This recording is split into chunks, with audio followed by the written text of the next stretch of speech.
The business cycle or a cycle of life is, you go at a start and you slowly ramp up and then you slowly plateau.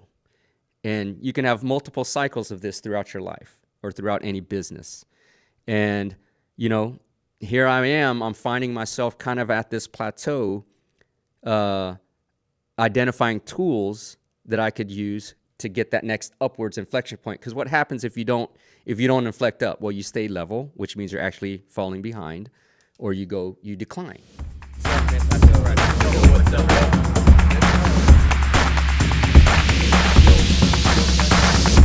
Bam. Yo, what's up, everybody? This is the N2N podcast. I am your host, Dr. N2N, and as my friends affectionately call me Ninja, or the prolific Ninja, you can call me Ninja too. This is the N2N podcast, the alpha to the omega, the beginning to the end, talking about life, inspiration, motivation, entrepreneurship, business, and other pearls in this all-you-can-eat buffet called life. Once again, this podcast is brought to you free, so if you like anything that I talk about today, if it made you giggle, it made you laugh, made you think, please do like, comment, and share. It helps build our audience as we grow this podcast.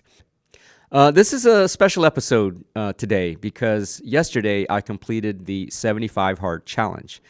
And if you don't know what that is, this was a program developed or designed by a famous podcaster and CEO of First Form and other companies, Andy Frisella. So if you're not familiar with him, go check him out, The Real AF, on all podcast platforms.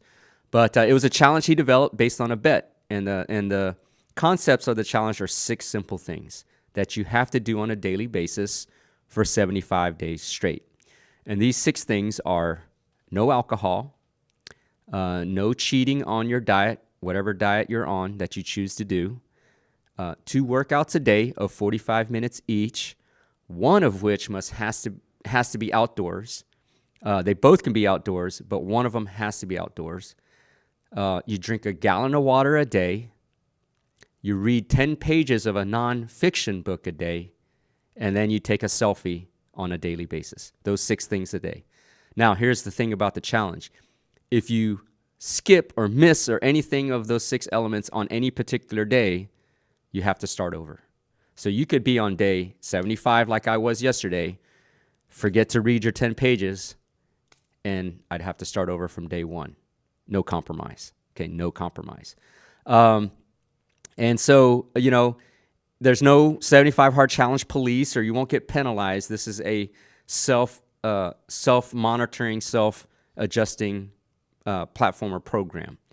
And the idea is not a fitness challenge. It's more of a mental challenge, okay? It's a mental endurance, discipline-building challenge. And so I finished mine yesterday. I did it with my wife, and we jointly did it. But if you research into the program, different groups, platforms, social media, you'll see people who have completed the challenge, thousands and thousands and thousands of people, and you'll often see testimonials. And so I don't want to particularly get specifically into mine, but I just want to give you some broad ideas about my experience.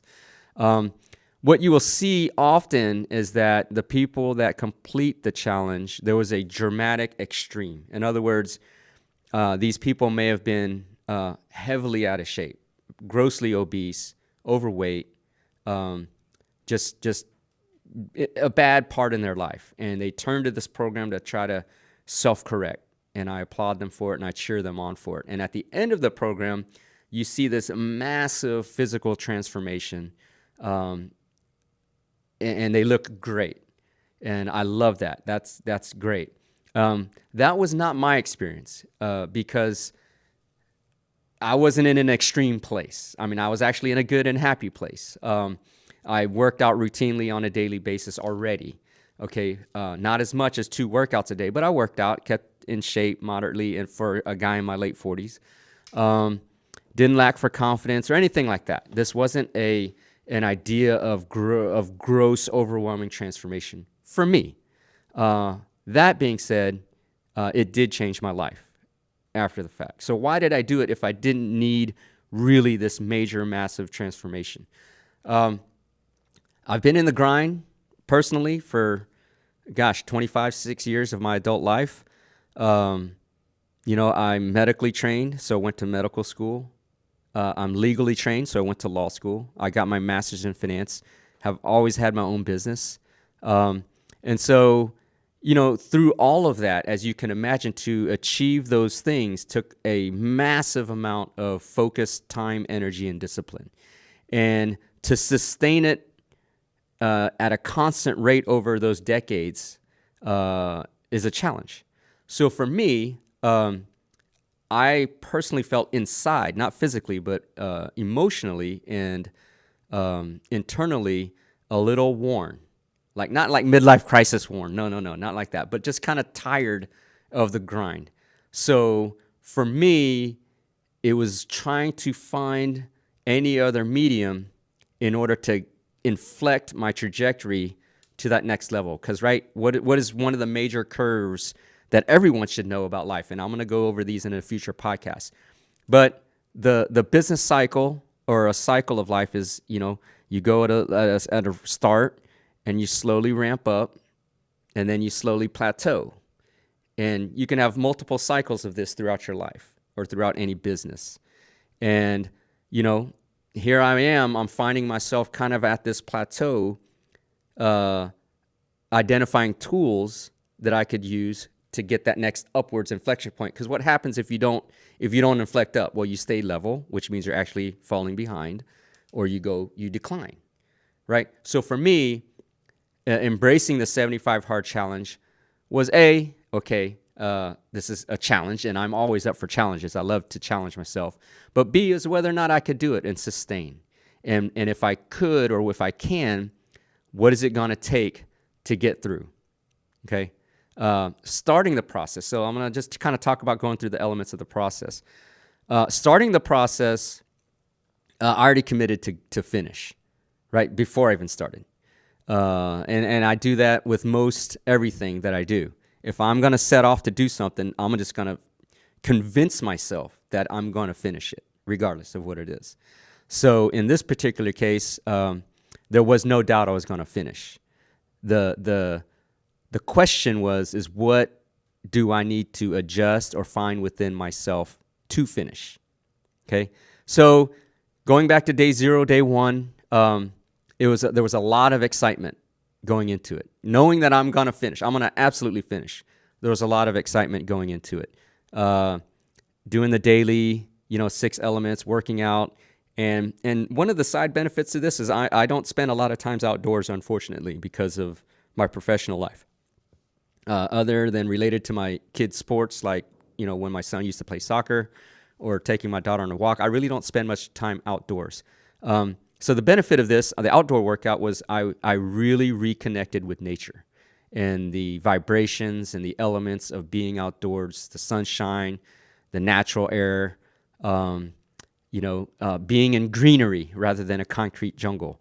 There's a bayou around my residence that, I would take brisk walks for 45 minutes, allowed me to reconnect with nature. And I would sometimes, if you follow me on social, I would walk at 5 in the morning, sometimes, 11, 12 p.m. at night, sometimes in between during the midday.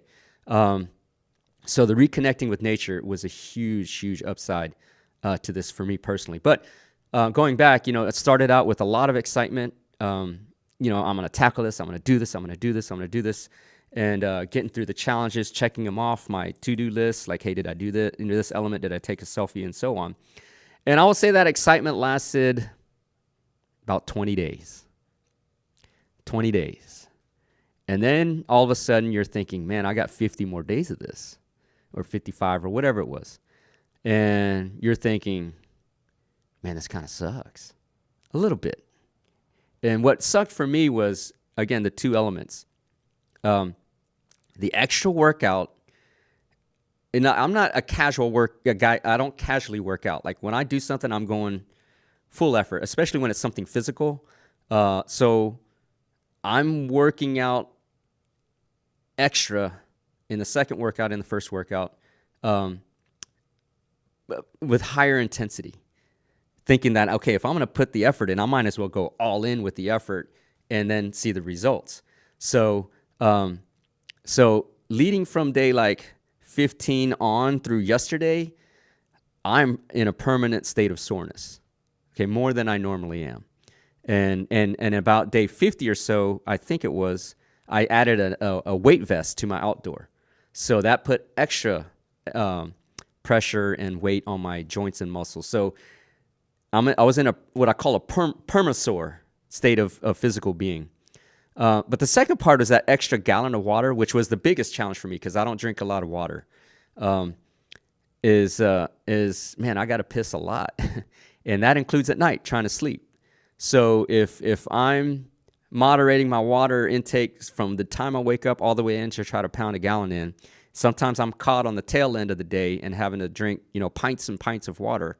I'm getting up at night 3 to 4 times a night, and in a permasore state of physicalness and getting up at night, I'm not getting good rest, right? I'm not getting good rest to recover. And then the next day I wake up at 5, 6 a.m. thinking I got to do this all over again. So day 20, 25-ish, you kind of assess your circumstance. You kind of see how much further you have to go. And then you push through that. And then for me, day 50, like I talked about, comes the monotony stage. Okay? You've proven to yourself you could do these things for 50 days. Now you're in that home stretch of 25 days, and it's just monotonous. It becomes a chore, so to speak, kind of like taking out the garbage every day, or doing the dishes, or folding clothes, or doing laundry. It's just another, man, I got to do this. Versus at the beginning, it was like, yes, let's go do this. It became, man, I got to do this. And so it became monotonous. It's imagine Groundhog Day for 75 days, okay? Now that sounds kind of miserable and a deterrent, right? I'll remind you that I did this with my wife, and as I was doing this, there's sort of a community of people doing 75 hard. And for example, we would go to restaurants, and the waiter staff would come up and say, can I offer you anything to drink? And, we're jocular kind of people. And we'd say, well, normally I'd have a glass of wine, but I'll just take water. We're doing this fitness challenge. And quite often the waiter's like, wait, are you doing the 75 hard thing? Yes. And so we would come across random strangers, friends that I didn't even know were doing it, that were also doing it. So over this course of Groundhog Dayness and monotony, coming across these encounters with people that are also doing it offered a burst of reinvigoration of getting it done. You realize that it's not just you, it's not just my wife, but there's strangers and friends that are also doing it. So that was a sense of emboldenedness that kept me going personally. But this last little stretch, it was more of just, let me check it off like a chore, and then getting it done yesterday. So looking back, okay, what has this done for me? Like I said, it wasn't an extreme contrast from the beginning. I lost 150 pounds, and look at me now. I actually gained weight or stayed steady within, 3 or 4 or 5 pounds, because I think my body transformed from compositionally, and I built more muscle mass on my frame. So physically, that's the aspect. I haven't had abs since college. So, for a couple decades, it was just kind of that keg vibe. I call it Uncle Gut, or my son affectionately calls it Uncle Gut. You can read into that however you want to. But I haven't had abs since a while, and now we're back to that, right? I think for me, it helped reinforce my discipline on a daily basis, and not mental strength and discipline. It was more discipline and mental endurance. And it reminded me that it's the daily monotonous things that you have to do with excellence, by the way, or intent, that actually builds success. Okay? There's never, the lightning strikes happen. And then, yes, there can be overnight success. But I believe in every overnight success, there's a period of time where you just got to dig in and do the daily, hourly, minute things over and over and over and over again in order to see the end result, which is the success. This takes me back to my school days in college, how I had to do the daily grind of reading and writing and studying and reading and writing and studying to get into medical school, right? There's only, I'm going to say, 3 million physicians in the country or less. That's a small percentage of the U.S. population. I want to say there's about 8 or 9 million attorneys. Again, a small percentage. The percentages of that have achieved both, even smaller than that, right? And so to have accomplished that, it reminded me of what it took to get there. A daily grind over years and years and years of studying, testing, just a little bit. And so transferred today, like I said, trying to get to that next inflection of my personal journey, it's reminded me that, hey, you got to dig in and do the daily stuff.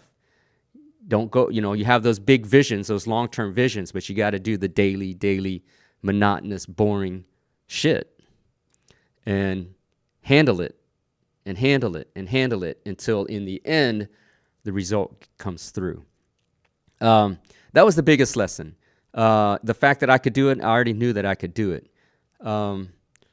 Where do we go from here, having done it? Okay, well, if you listen to Andy Frisella's podcast, there's a thing called the Live Hard program, which are extensions of the 75 Hard challenge. For me, I think I'm going to take a day to celebrate with my wife. I don't know what she has planned post this. Habits that I'm going to carry forward through this, I think the hydration is important, especially as I'm getting older. I think the reading. Oh, I didn't mention the reading. The reading was really good because, as you can imagine, I've spent decades reading textbooks and those kind of things, legal reading in my work, business plans, marketing plans, those kind of reading. I never spent a lot of time on self-development or self-improvement reading. And because I dove into this, over the course of the 75 days, I read 8 books. I want to say close to 2,000 pages. I never dug into that until now. And in retrospect from my life, I wish I had done this back in my 20s. Obviously, I was focused on textbooks and all that, physiology, microbiology, pharmacology, constitutional law, all those things. There's a lot of reading there. But I never did any self-improvement or philosophical reading. And if I were to be able to rewind my life for a couple of decades, I would have done that, actually. I would have got more value out of that about just understanding life and what it takes if I were to do it all over again. But my point being is that the reading really kicked me into gear as far as trying to catch up on authors like, even modern day authors like David Goggins, Tim Grover, Gary Vee, just all these modern day authors that really I wish I would have had access to or actually got into decades ago. The reading has been great. So I'm going to carry that forward to continue to read nonfiction works. I'm going to continue with the 2 workouts a day. Basically, I'm going to do the whole program. The only thing that I would defer is I like to have a glass of whiskey, but not as much. I mean, this is the longest stretch of sobriety I've had, I'm going to say, since 2013. When I met my wife, we would share a glass of wine or whatever together often, and not on a daily basis, but often. And, she commented to me the other day. She's like, I thought you would fail the alcohol part because I've never seen you sober for this long. And so I think that part, at least for now, for the next, day or two, or maybe a week, we'll trim. I'll have a glass or 2 going forward, maybe 1 or 2 on the weekend. But other than that, I think I will maintain the daily activities. Maybe not the selfie. Don't need to do the selfie. But the daily activities on a routine basis, at least for a little bit. I have a May birthday, so I might do the live hard for phase 1 between April and May. And then we'll see what happens after that. Ultimately, positive for me. It was a great endeavor and great outcome for me. Would do it all over again. Probably do another round later this year. Wasn't transformational as most testimonies would say, but it was life-changing in a very positive way. So I highly encourage you to do the research on the 75 Hard Challenge. There's a website. If you look up Andy Frisella, I think it's his podcast is episode 208. Shout out to Andy. He can be abrasive, I'll warn you now, but that's his style because he's he doesn't hold back. But the content of his podcasts are very good. So shout out to him for developing this program. And if you do it, please comment on this post, comment on this podcast. I'd love to keep track of people. And I will end it with this. Living by example is one of my philosophies, right? And as I was going through the 75 Hard Challenge, people close to me noticed, hey, man, you're losing weight, you look in shape. I got the comment, man, you look 20 years younger. And so now I have friends, I have employees that are stepping up and are going to actually start the challenge next week. And so that influence in living by example is one of the greatest rewards of having done this as setting an example to others. So I highly encourage you to look into it. If you do it, like I said, reach out to me. I'd love to encourage you, keep track of it, help you along the way. And you know what? If you try and you fail and have to start over, that's okay. Okay, failure is part of learning about what? Yourself, first and foremost. But secondly, how to succeed. Failure is necessary to learn how to succeed. And so with that, I am glad to have done the 75 Hard Challenge. So if you liked anything I said today, please do like, comment, and share on this podcast. It helps us build our audience. Until next time, this is the Prolific Ninja on the N2N podcast. What's up?